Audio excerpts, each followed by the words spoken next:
Gentlemen, I give you Susanna Smackledorff. Let me tell you a tale of evil and good, of tall and small, of fat and thin, of man and woman and trees. Far, far away in the land of Snowyville, there lived a child of bush, this big, named Phil. Now Phil's mother was a giant tree named Jenny, and Phil was a very ambitious bush. He looked up above the city and he saw the tall mountain of styrofoam, and he said to his mother, "Mother, I want to be the first bush to climb to the top of Styrofoam Mountain." And Jenny said, "But son, it's so dangerous. Styrofoam Mountain is full of evil creatures made of moss and slime and evilness and badness and not good for little bushes." And he said to his mother, "But mother, it's my destiny to climb to the very top of it, to be the first bush on top and plant a flag that says, 'First bush on top of Styrofoam Mountain.'" So his mother said, "Fine, go my child, but be safe. And if you do return, we'll throw a big banquet with all your favorite chocolates." And he said, "Yay!" And so off the Phil went, and he stormed around on his way to Styrofoam Mountain like this. And he got his backpack, and he said, "I am going to Styrofoam Mountain, everyone. Wish me good luck." And he climbed. Good luck. And he climbed. And he realized Styrofoam Mountain is that way. And so he walked. And walked.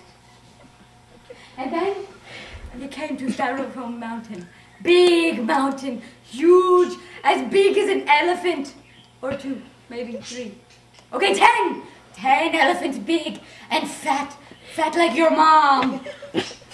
And then he said, "Oh dear, this is bigger than I thought it was." And he looked, and he heard the creatures, the slime and moss, and they were saying,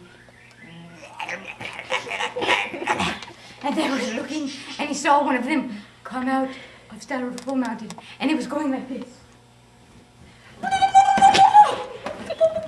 And then, you know what Phil did? No, Phil did not run away. Phil looked at that little thing, and he said, "Stop that!" And the thing went, and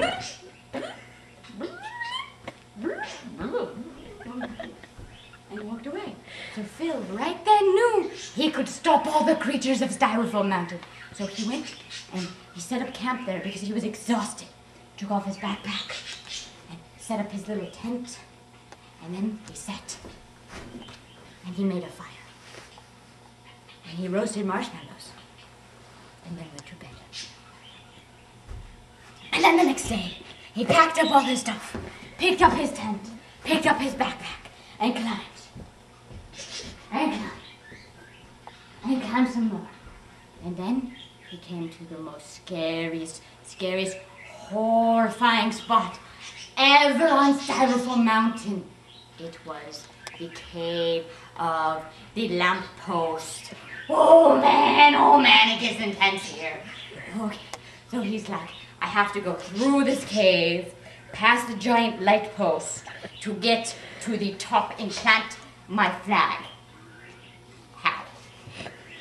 And he thought, oh man, what am I going to do? And then he knew right then and there, because see, Phil is very, very smart little bush.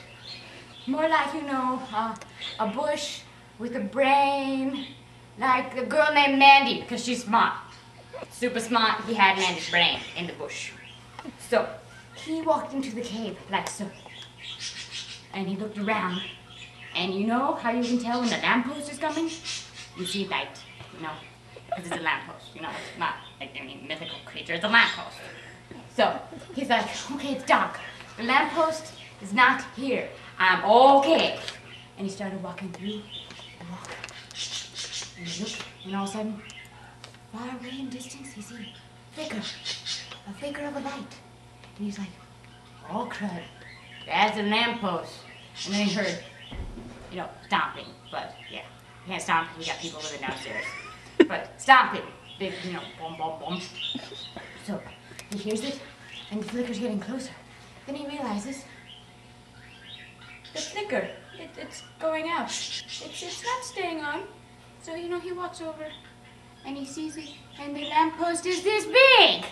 It's like a little baby lamppost. It's not scary at all. It's tiny, like the big. So he goes, lamppost, and lamppost says, what do you want?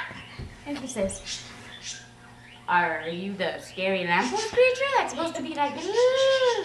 And he's like, yes, I am, too. And Phil's like, okay. And picks up the lamppost like so, puts it on his hand. Bye, lamppost! And he walks. And he walks. And he walks. And he comes through the cave. He's on the outside of the cave. And he looks up. And there it is. The peak of Styrofoam Mountain. And so he climbs. And he climbs. And he gets to the top. Climbs up. And puts his bag down. Takes out his flag. Sticks it in there.